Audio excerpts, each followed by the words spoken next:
Hi friends, welcome to home season with love. எல்லோரும் சந்தோஷமாகவும் ஆரோக்கியமாகவும் இருக்கீங்க அப்படின்னு நான் நம்புகிறேன். இன்னைக்கு வந்து 2-3 நாள் vlog, சாரி 2-3 நாள் வீடியோவை வந்து ஒரு vlog-ஆ ஷேர் பண்ணியிருக்கேன். பாப்பாவும் அம்மாவும் பெங்களூர்லேருந்து வந்ததுக்கப்புறம் ஒரு 2 நாள் பிரேக் எடுத்துக்கிட்டேன். ஏன்னா அம்மா இங்கே இருக்கும்போது போயிட்டு வந்தால் தான் உண்டு, குழந்தைகளை அவங்க பார்த்துக்குவாங்க. ஸோ சென்னையில் பார்த்திங்கன்னா நிறைய வேலைகள் இருந்தது. அது எல்லாத்தையும் முடிச்சுட்டு வரணும் அப்படின்ட்டு தான் ரொம்ப நாள் பெண்டிங்கில் இருந்த வேலை எல்லாமே வந்து ஒன்றா கிளப் பண்ணி கிளம்பியாச்சு. இந்த சன்ஸ்கிரீன் லோஷன், ஃபவுண்டேஷன் இது எல்லாமே வந்து நமக்கு செட் ஆகறதுக்கு அட்லீஸ்ட் ஒரு வருஷம் ஆகும் அப்படின்னு நினைக்கிறேன். சிலதெல்லாம் போட்டோம் அப்படின்னா ஃபேஸ் நல்லா டார்க் ஆயிருது நம்ம போய் ஒரு இடத்துக்கு சேர்றதுக்குள்ள. ஜஸ்ட்டு ஃபேர் அண்ட் லவ்லி பொட்டு மட்டும் வச்சாலே போதுமானதாக இருக்கும் போல இருக்கு. எனக்கு அது ரெண்டு யூஸ் பண்ணாலே கொஞ்சம் ஃபேஸ் வந்து நல்லா கிளியராக ஈவினிங் வரைக்குமே கொஞ்சம் ஃப்ரெஷ்ஷாக இருக்கிற மாதிரி இருக்குது. எக்ஸ்ட்ரா எதாவது போட்டுட்டோன்னு வைங்களேன், அவ்வளோதான். சென்னையில் வேலைகள் என்ன அப்படின்னு பார்த்தீங்கன்னா, ஒரு ஜுவல்லுக்காக சீட்டு போட்டுட்டு இருந்தேன். அது முடிஞ்சிருச்சு. அது முடிஞ்சு கிட்டத்தட்ட ஒரு 2 வருஷத்துக்கு மேலே ஆயிடுச்சு. பட் இடப்பட்ட நாளில் என்னால் வந்து எடுக்க முடியல. அது டிலே ஆகிட்டே இருக்குது. அதை க்ளோஸ் பண்ணிடலாம் அப்படின்ட்டு. அது ஒன்று. ரெண்டாவது வந்து நம்மளோட வீட்டு பிளான் போட சொல்லி இங்கே ஒரு ஃப்ரெண்டு கிட்ட வந்து கொடுத்துருந்தேன். அவங்க வந்து நம்மளோட சப்ஸ்கிரைபர் தான். நான் ரீசெண்டாக வந்து அவங்கள இன்ஸ்டாகிராமில் பழகினது தான். எனக்கு அவங்க ப்ராஜெக்ட் எல்லாம் ரொம்ப பிடிச்சிருந்தது. அதனால் நம்மளோட வீட்டு பிளானை வந்து ஃபுல்லாக அவங்கக்கிட்டே விட்டாச்சு. ஸோ அவங்க 2-3 பிளான் வந்து போட்டு கொடுத்தாங்க. நேரில் பார்த்து நம்மளோட ஐடியாஸ் என்ன அப்படிங்கிறது வந்து டிஸ்கஸ் பண்ணணும் அப்படிங்கிறது. மூணாவது வந்து ஸ்ரீபிரியா இருக்காங்க இல்லையா, அவங்க ப்ரெக்னெண்ட்டாக இருக்காங்க. உங்களுக்கு தெரியும், யூடியூபர். ஸோ அவங்களுக்கு வந்து பலகாரம் கொடுக்கணும் அப்படிங்கிறதுமே பெண்டிங்லேயே இருந்துட்டு இருந்தது. ஏன்னா கிட்டத்தட்ட பார்த்தா டெலிவரி டேட் பக்கம் வந்தாச்சு. ஸோ அதுக்கு முன்னாடி எப்படியா பலகாரத்தை கொடுத்துடணும் அப்படின்ட்டு அது ஒரு பிளானில் இருந்தது. டைம் இருந்துச்சு அப்படின்னா ஹேமாக்கா வீட்டுக்கு போகலாம் அப்படின்ட்டு யோசிச்சுட்டு இருந்தேன். அப்புறம் இன்னொரு அக்காவையும் மீட் பண்ண வேண்டியது இருந்தது. ஸ்ரீபிரியாவை மீட் பண்ணிட்டு இதெல்லாமே வந்து ஒரே நாளில் முடிக்கணும் அப்படின்ட்டு தான் பிளான். அப்புறம் இன்னொரு முக்கியமான விஷயம் என்னன்னா, நான் சென்னையில் இருந்தேன் இல்லையா, அதாவது அந்த ஹாஸ்பிட்டலில் அட்மிட் ஆகிருந்தார் இல்லையா, அந்த டைமில் எனக்கு ஹெல்ப் பண்ணவங்கெல்லாம் எக்கச்சக்க பேர், நிறையா பேர் வந்து எனக்கு யூடியூப் ஃபேமிலியிலேருந்து ஹெல்ப் பண்ணாங்க. அதாவது யூடியூபர்ஸ் நிறைய பேர் ஹெல்ப் பண்ணாங்க. உங்களுக்கு தெரியும், விலாகில் பார்த்துருப்பீங்க. அவங்கள எல்லாத்தையுமே வந்து நான் சென்னை வரும்போது ஒவ்வொரு தடவையும் மீட் பண்ணுவேன். ஏன்னா நமக்கு ஒரு நன்றி இருக்கும் இல்லையா. ஸோ அவங்களெல்லாம் எப்போவுமே நான் மறக்க மாட்டேன். நிறையா இதில் வந்து எனக்கு ஹெல்ப் பண்ணியிருக்காங்க. ஸோ இங்கே வந்து நான் கொலாப் பண்ணும்போது ராஜ் குக்வேருக்கு போயிருந்தேன். ஸோ அவங்க வந்து எனக்கு கொஞ்சம் திங்ஸ் எல்லாம் கொடுத்துருந்தாங்க. அப்புறம் வீடு கட்டும்போது இது வச்சு பூஜை பண்ணுங்க, கண்டிப்பாக நீங்கள் ஒரு வீடு கட்டுவீங்க அப்படிங்கிற மாதிரி எனக்கு சில திங்ஸ் எல்லாம் கொடுத்துருந்தாங்க. அது என்னாச்சுன்னா, அவர் வந்து ஹாஸ்பிட்டலில் இதானதுக்கப்புறம் நான் வந்து எந்த பொருளுமே எடுத்துகிட்டு வரல. எல்லாத்தையும் அண்ணா வீட்டில் கொடுத்துட்டு வந்துட்டேன். அவங்க அப்படியே வச்சுருந்தாங்க. அது எடுத்துகிட்டு போனே சொல்லிட்டு இருக்காங்க. நானும் வந்து போகும்போதெல்லாம் எனக்கு டைமே கிடைக்கிறதில்ல. ஸோ அதுவும் வந்து வாங்கிட்டு போகணும் அப்படின்ட்டு. எனக்கு என்னமோ வீட்டு விஷயத்தில் கொஞ்சம் சென்டிமெண்ட்டாக ஒரு மாதிரி இருக்குது. அதனால அது வாங்கிட்டு போய் வச்சோம் அப்படின்னா கொஞ்சம் நல்லா இருக்குமே அப்படிங்கிற மாதிரி என் மனசுக்கு தோணுச்சு. ஸோ அதையும் வந்து முடிச்சுட்டு போகணும் அப்படின்ட்டு தான் எல்லா வேலைகளும் ஒன்று சேர்த்திட்டு சென்னை வந்தாச்சு. ப்ராமிஸாக சொல்லணும் அப்படின்னா, எனக்கு இந்த மேக்கப் போடுறதெல்லாம் வந்து சுத்தமாக தெரியாது. எப்போவுமே இந்த ஃபேர் அண்ட் லவ்லி ஒரு பொட்டு இதுதான் வைப்பேன். இப்போ இந்த ரீசன்ட் டைமாக பார்த்தீங்கன்னா, ஒரு 1 இயர்க்குள்ள ஹரிஷ்மிதா கண்ணாடி முன்னாடி நின்று மேக்கப் பண்ணும். அவ்வளோ அழகாக பண்ணுவா. எனக்கு அது ரொம்ப பிடிக்கும்.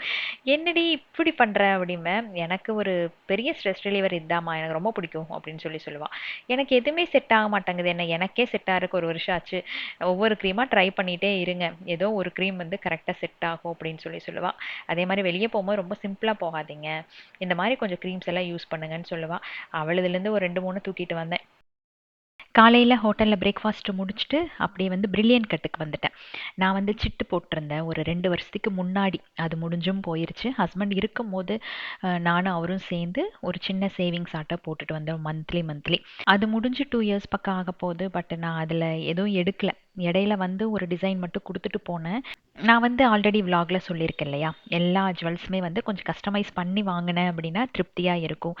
அது டைம் எடுத்தாலும் பரவாயில்ல, பட் நமக்கு பிடிச்ச மாதிரி கொஞ்சம் டிஃப்ரெண்ட்டாக இருக்கணும் அப்படின்ட்டு யோசிப்பேன். அப்படி தான் எல்லா ஜுவல்ஸுமே வந்து பிளான் பண்ணி வாங்கினது அப்போல்லாமே. ஸோ இது வந்து பார்த்திங்கன்னா பாப்பாக்காக போட்டிருந்தது. 10th முடிக்கும்போது அவளுக்கு ஒரு அழகான gift குடுக்கணும் அப்படின்ட்டு நானும் அவரும் யோசிச்சு வச்சிருந்தோம். அப்படி பண்ணது தான் வந்து இந்த பிரேஸ்லெட். எனக்கு என்னன்னு தெரியல. இந்த டிசைன் பார்த்த உடனே ரொம்ப பிடிச்சிருந்தது. அதனால இத ஆர்டர் வந்து குடுத்தேன். இதுல இருக்கிறது எல்லாமே வந்து டைமண்ட்ஸ். நான் யூஸ் பண்ணிட்டு இருக்கிறது வந்து டைமண்ட் தான். ஆனா அது வந்து சின்ன சின்ன கல்லா இருக்கும். இது வந்து நல்லா பெரிய பெரிய டைமண்ட். டெய்லி யூஸ் வந்து அவன் பண்ணிக்கணும் அப்படிங்கிற மாதிரி யோசிச்சு தான் எடுத்தேன். அதுக்கப்புறம் வந்து அவளோட விருப்பம். அக்கேஷனலா போடுவாளா இல்ல டெய்லி யூஸ் பண்ணுவாளா அப்படிங்கிறது. கலெக்ஷன்ஸ் வந்து அவர்கிட்ட நெறையா தான் இருக்கும். பட் இருந்தாலும் சின்ன சின்ன கஸ்டமைஸ் பண்ணி குடுப்பேன். அதாவது ஒரு சில ஜுவல்ஸ் எல்லாம் பார்த்தீங்கன்னா, கிராம்ஸ் நெறைய பிடிக்கும். பட் அந்த அளவுக்கு நம்மனால அஃபோர்ட் பண்ண முடியாது. அத விட கம்மியான கிராம்ஸ்ல பண்ணி குடுங்க அப்படின்னா, அதே மாதிரி சூப்பரா பண்ணி குடுத்துருவாங்க. அதே மாரி டைமண்ட் எல்லாம் வாங்கும்போது முக்கியமா சர்டிஃபிகேட்ஸ் எல்லாம் இருக்கா அப்படின்னு செக் பண்ணிட்டு வாங்குங்க. நான் எப்ப வாங்குனாலும் வந்து அதுக்கான சர்டிஃபிகேட் வந்து வாங்கி வச்சுருவேன். அது நம்ம வாங்கிட்டோம் அப்படின்னா, விக்கும்போது கூட நமக்கு அது வந்து பெரிய யூஸ்ஃபுல்லா இருக்கும். நெறைய இடங்கள்ல வந்து இந்த சர்டிஃபிகேட் இல்ல அப்படின்னா, நம்மனால அந்த டைமண்ட் விக்க முடியாது. நான் ஒரு சில நேரங்கள்ல அது வந்து கஷ்டப்பட்டுருக்கேன். ஏன்னா கார்ட்ஸ் எல்லாம் வந்து தொலைஞ்சு போயிருச்சு. வாங்கி வச்சிருந்தேன். பட் தொலைஞ்சு போயி, என்னால வந்து அத சேல் பண்ண முடியாம எல்லாம் போயிருக்கு. ஸோ அது ரொம்ப இம்பார்ட்டன்ட்.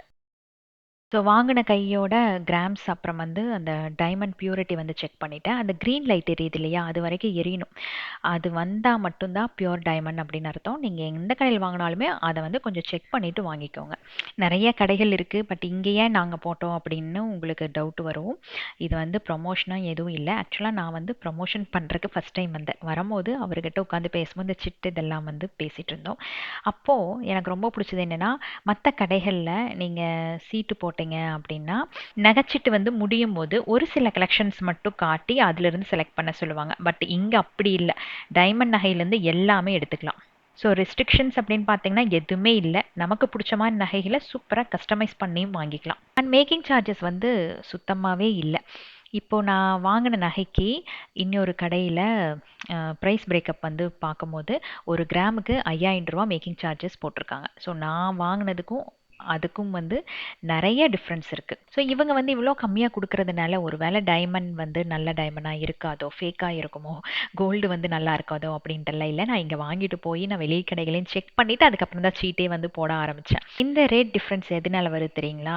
அட்வர்டைஸ்மென்ட், அந்த எம்ப்ளாயீஸ்க்கான சம்பளம், ஷோரூம்க்கான ரெண்ட் இது எல்லாமே கஸ்டமர் மேல திணிக்கப்படுறாங்க. பட் இங்க வந்து அது சுத்தமா இல்ல. அது ஒண்ணு தான் மேஜர் டிஃபரன்ஸ். மந்த்லி ஃபர்ஸ்ட் அதாவது 5த் இல்லைன்னா 6த் அந்த டேட்ட வந்து கரெக்ட்டா ஃப்ரீஸ் பண்ணிட்டு, அந்த நாள்ல நாங்க வந்து சிட்டு போட்டுருவோம். ஸோ அன்னைக்கு வந்து கோல்டோட ரேட் என்னவோ அதுக்கேத்த மாரி கிராம்ஸ் வந்து ஆட் ஆயிட்டே இருக்கும். ஸோ சிறுக சிறுக சேமிச்சு அப்படியே பாப்பாக்கு ஒரு ஜுவல் எடுத்ததே வந்து ஒரு பெரிய சாட்டிஸ்ஃபேக்ஷன் தான்.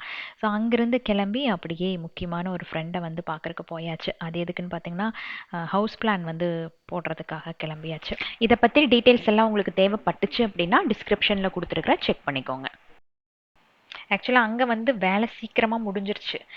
இங்க வந்து லஞ்சுக்கு நாங்க மீட் பண்றதாக தான் பிளான் பண்ணியிருந்தோம். நானும் ஃப்ரெண்டுமு. ஆனா லஞ்சுக்கு முன்னாடியே நான் வந்து இங்க இருந்தாச்சு.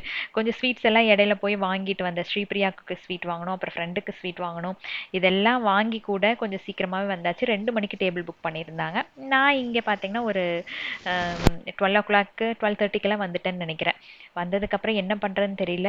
ஒரு டீ ஆர்டர் பண்ணேன். அந்த டீனா ஒரு மக் அளவுக்கு இருந்தது. ஸோ அத வச்சு கொஞ்ச நேரம் ஓட்டிட்டு அப்படியே அக்கா கூட அரட்டை அடிச்சிட்டு இருந்தேன். அதுக்கப்புறம் 2:00 ஃப்ரெண்டு வந்திருந்தாங்க. நாங்க நேர்ல பார்த்ததெல்லாம் இல்ல. இன்ஸ்டாகிராம் வழியா வந்து பேசிக்கிட்டோம். வாட்ஸ்அப் அப்புறம் கால்ஸ் இப்படிதான் வந்து எங்களோட அ கனெக்ட் எல்லாம் இருந்தது.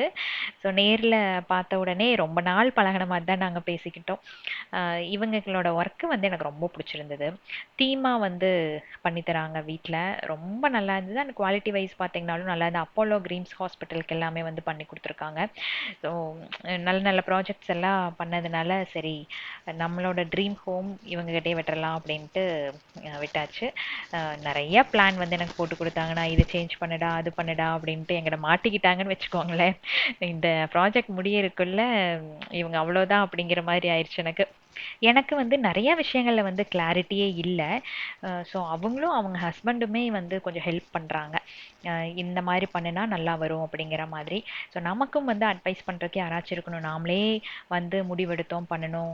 எங்காச்சும் தப்பா போயிருச்சுனா என்ன பண்றது? ஸோ அதனால வாஸ்து பிரகாரம் எல்லாமே வந்து பார்த்து பண்ணி குடுத்துட்ருக்காங்க. ஒரு சிஸ்டரா எனக்கு பார்த்து பண்றாங்க அவ்வளோதான். இது வந்து ப்ரொமோஷனலா நான் எதுவும் சொல்ல மாட்டேன். எனக்கு வந்து ஒரு ஃப்ரெண்டா, ஒரு சிஸ்டரா எல்லா விஷயத்துலயும் வந்து முகம் சுளிக்காம பண்ணி குடுத்துட்ருக்காங்க இப்போ வரைக்கும். இவங்கள பார்த்து என்னோட டேஸ்ட் என்ன அப்படிங்கிறது வந்து சொல்லிட்டேன். அவங்களுக்கு ஆல்ரெடி தெரியும். கிட்டத்தட்ட ஒரு 3 இயர்ஸா நம்மளோட ஃபாலோவர். அதனால நம்மளோட டேஸ்ட் என்ன அப்படிங்கிறது அவங்களுக்கு முதலே தெரிஞ்சிருக்கு. ஸோ ஈஸியா இருக்கு பிளான் பண்றக்கு. அவங்கள பார்த்து முடிச்சுட்டு லஞ்ச் சாப்பிட்டு அதுக்கப்புறம் வந்து ஸ்ரீபிரியாவை பார்த்துட்டு அன்னைக்கு ஸ்டே பண்ணிட்டு அடுத்த நாள் காலையில கொஞ்சம் வேலை இருந்தது. அதையும் முடிச்சுட்டு அப்படியே ஊருக்கு கிளம்பி வந்தாச்சு. வந்ததுக்கு அப்புறம் பார்த்தீங்கன்னா ஒரு 2 நாளா பயங்கரமான தலை சுத்து. கார் ஓட்ட ஓட்டவும் தலை சுத்தல் வருது. என்னன்னு தெரியல. நல்ல தூக்கம் இல்ல. சாப்பாடெல்லாம் சாப்பிட்டேன். அதுல வந்து குறையே இல்ல. பட் சம் ஏதோ ஒரு ஸ்ட்ரெஸ் மாதிரி எனக்கு என்ன சொல்றதுன்னு தெரியல. ஒரு மாதிரி அன்செக்யூர்டா ஃபீல் பண்றேன். இப்போ இந்த கொஞ்ச நாளாவே அஹ், நல்லா தெரியுது அந்த டிஃப்ரென்ஸ். அண்ட் ரீசெண்டா இப்போ நான் போட்ட vlogல கூட நிறைய பேர் பார்த்துட்டு கமெண்ட் பண்ணிருந்தீங்க.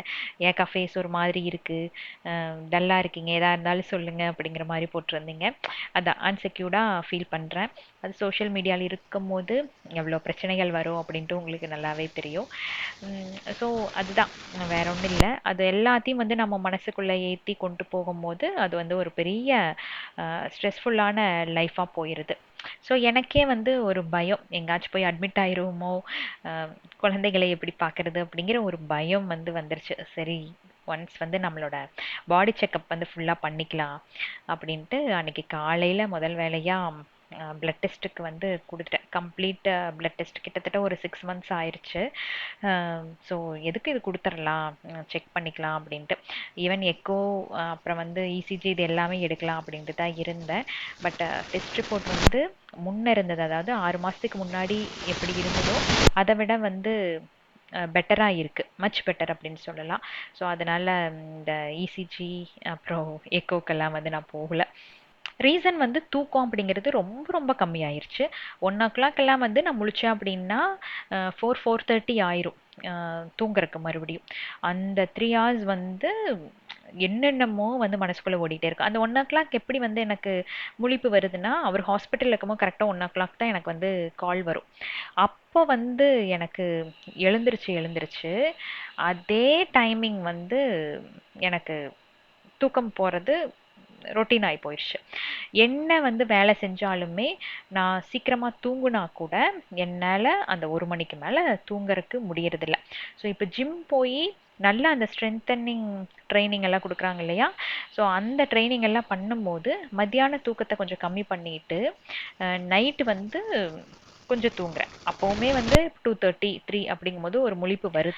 எனக்கு தெரிஞ்சு இருக்க இந்த மாதிரி கொஞ்சம் ஃபிசிக்கல் எக்ஸசைஸ் எல்லாம் வந்து ஜாஸ்தி ஆகும்போது நம்மளோட பாடி கொஞ்சம் கொஞ்சமாக ஹீல் ஆகி பேக் டு ரொட்டீன் வந்துடும் அப்படின்னு தான் நினைக்கிறேன்.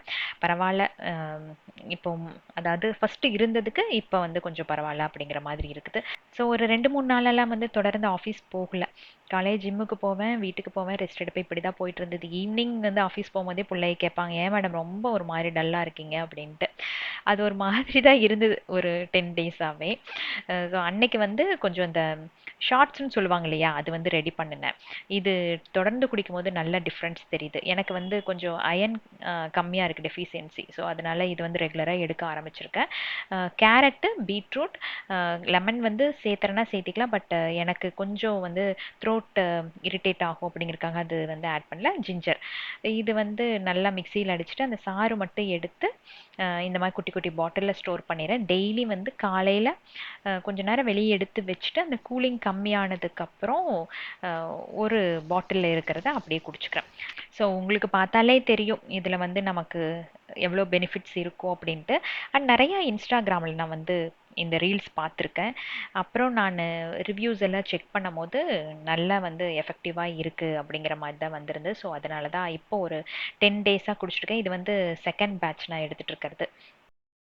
இந்த மாதிரி ஃபுட் ஐட்டம்ஸ் எல்லாம் நான் போடுறேன் அப்படிங்கறக்காக நீங்க வந்து எடுத்துக்க வேண்டாம். நீங்களும் வந்து டாக்டர் கிட்ட கேட்டு ரிவ்யூஸ் எல்லாம் செக் பண்ணிட்டு உங்க உடம்புக்கு தகுந்தாற் போல நீங்க வந்து எடுத்துக்கிறது தான் நல்லது அப்படின்ட்டு நான் சொல்லுவேன். ஸோ இதையே ஃபாலோ பண்ண வேண்டாம். ஜஸ்ட் ஒருக்கா நீங்களும் எக்ஸ்ப்ளோர் பண்ணிட்டு ஓகே அப்படின்னா நீங்க வந்து இதை ஃபாலோ பண்ணலாம். நாம நெறையா ரீல்ஸ் எல்லாம் பார்க்கும்போது புரோட்டீன் நெறையா எடுத்துக்கோங்க, இந்த கார்ப்ஸ் வந்து கம்மி பண்ணிக்கோங்க அப்படின்னு வந்து சொல்றாங்க இல்லையா? இதெல்லாம் சொல்லும்போது, என்னடா இது அந்த காலத்துல இப்படி எல்லாமா இருந்தது, இப்போ புதுசு புதுசா வந்திருக்கே அப்படின்னு நான் கூட யோசிச்சிருக்கேன். ஆனா கரெக்டா அந்த மாதிரி ஃபுட் எடுத்துட்டு வரும்போது உடம்புல எவ்வளோ சேஞ்சஸ் வருது தெரியுமா? ரொம்ப லைட்டா ஃபீல் ஆகுது. ஒரு 10 டேஸ் அது ஃபாலோ பண்ணா கூட 11th டே நம்ம எங்க வெளியே போகும்போது கரெக்டா பார்த்து பார்த்து தான் சாப்பிட்றோம். சென்னையில நான் அப்படிதான் சாப்பிட்டேன். என்னால வந்து அதிகமா கார்ப்ஸ் எடுக்கறக்கு தோண மாட்டேங்குது. அஹ் அதாவது இது கெடுதல் அப்படின்னு நமக்கே தெரியுது. ஸோ அதனால கொஞ்சம் ஃபாலோ பண்ணி பார்த்தோம் அப்படின்னாலே கண்டிப்பா வந்து உடம்புல சேஞ்சஸ் நல்லா தெரியும். ஏன்னா ஹெல்த்துக்கு வந்து கண்டிப்பா எல்லாருமே ப்ரையாரிட்டி கொடுத்தே ஆகணும். அது ஒன்று இருந்தால் மட்டும்தான் வந்து நம்ம எதையுமே சாதிக்க முடியும். ஸோ அதனால முடிஞ்ச அளவுக்கு ஹெல்த்தை வந்து எல்லாரும் நல்லபடியாக பார்த்துக்கோங்க. உழைப்பு இருக்கணும் இல்லைன்னு சொல்லலை. பட் நமக்காக ஒரு 1 மணி நேரம் 2 மணி நேரம் டைம் ஸ்பெண்ட் பண்ணுறது தப்பே இல்லை. அதுக்கான நேரத்தை வந்து ஒதுக்கிக்கணும். இந்த பொருள் எல்லாம் தான் சென்னையிலேருந்து எடுத்துகிட்டு வந்த அண்ணன் வீட்டிலேருந்து ராஜ் குக்வேர்லேருந்து எனக்கு கொடுத்தது. ஒரு 1.5 வருஷம் இருக்கும். 1.5 வருஷம் இல்லை, 1.25 வருஷம் இருக்கும். அவர் அட்மிட் ஆனப்போ எனக்கு இது வந்து ஒரு கிஃப்டாக கொடுத்தாங்க. அப்போ வந்து அவர் நல்லா தானே இருந்தார், ஹாஸ்பிட்டலில் இருந்தாங்க. ஸோ அந்த டைமில் வந்து எனக்கு அவங்க பிளஸ் பண்ணி கொடுத்தாங்க. இதெல்லாம் வந்து வச்சுக்கோடா அப்படின்னு சொல்லிட்டு அந்த சிஸ்டர் வந்து கொடுத்தாங்க. அது இப்போ தான் வந்து வீடு வந்து சேர்ந்துருக்கு. இன்னைக்கு வந்து இந்த ஜூலை மந்தோட பட்ஜெட் பிளானிங், இது ஜூலை மட்டும் இல்லை, எல்லா மந்த்துமே வந்து இந்த மாதிரி தான் நான் பிளான் பண்ணி கொண்டு போவேன். ஸோ அதை வந்து இன்க்ளூட் பண்ணியிருக்கேன். உங்களுக்கு வேணும் அப்படின்னா நீங்கள் வந்து செக் பண்ணி பார்த்துக்கோங்க. அப்படி இல்லைன்னா நீங்கள் வந்து ஸ்கிப் பண்ணிக்கலாம். ஸோ ஒவ்வொரு வீட்லேயும் வந்து ஒவ்வொரு மாதிரி இருக்கும். நானே ஏதாச்சும் மிஸ்டேக் பண்ணியிருந்தேன் அப்படின்னா நீங்கள் சொல்லுங்கள். பட் இதுதான் வந்து ரெகுலராக நான் இப்போ ஃபாலோ பண்ணிட்டு வந்துட்டு இருக்கிறது. நாம வந்து அதிகமா ஏர்ன் பண்றோம், இல்ல அப்படிங்கிறது வந்து மேட்டரே இல்ல. எவ்வளோ பணம் வந்தாலும் எப்படி கரெக்ட்டா கொண்டு போறோம் அப்படிங்கிறது தான் மேட்டர். சேலரி கிரெடிட் ஆன உடனே எனக்கு வந்து ஃபர்ஸ்ட்டு பேமெண்ட் என்னன்னு பார்த்தீங்கன்னா, வீட்டோட ரெண்ட். அதுக்கு வந்து 18,000 ருப்பீஸ் நான் வந்து பே பண்ணிடுவேன். அதுக்கு முன்னாடி இத சொல்றேன் கேட்டுக்கோங்க. மந்த்லி வந்து எனக்கு 50,000 ருப்பீஸ் வந்து கண்டிப்பா செலவு வந்துரும். Including rent.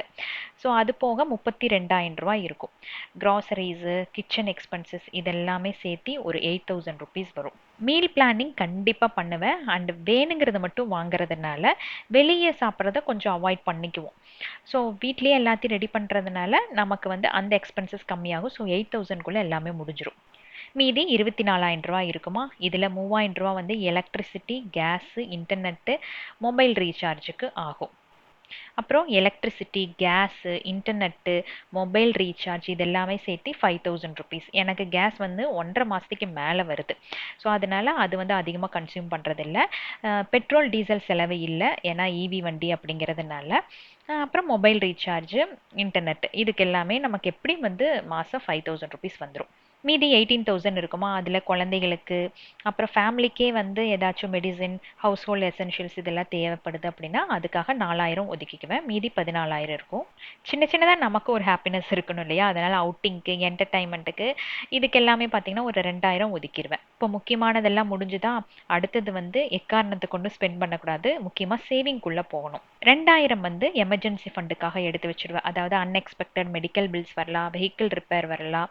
அர்ஜென்ட் சுச்சுவேஷனுக்கு அது கண்டிப்பா யூஸ்ஃபுல்லா இருக்கும்.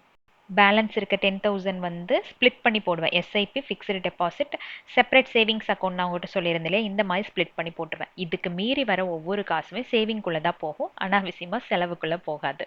ஸோ மாதம் வந்து ஒரு 10,000 வந்து இப்படி ஸ்ப்ளிட் பண்ணி போட்டோம் அப்படின்னாலே எண்ட் ஆஃப் தி இயர் 1,20,000 வந்துடும். அது நமக்கு ஒரு பெரிய தொகையாக இருக்கும். இது வந்து கன்சிஸ்டண்ட்டாக போயிட்டு இருக்கணும். எக்காரணத்தை கொண்டு இதில் வந்து மாற்றமே இருக்கக்கூடாது.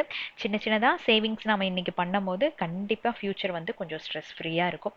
அதுக்காக இப்போ ஸ்ட்ரெஸ்ஸோட சுத்திட்டு இருக்கேன், அவ்வளவுதான். ஸோ நெக்ஸ்ட் வீக் இன்னொரு இன்ட்ரெஸ்டிங்கான லாங் வீடியோல உங்களை நான் சந்திக்கிறேன். Keep supporting me. Thanks for வாட்சிங். புலரும் காலை பொழுதை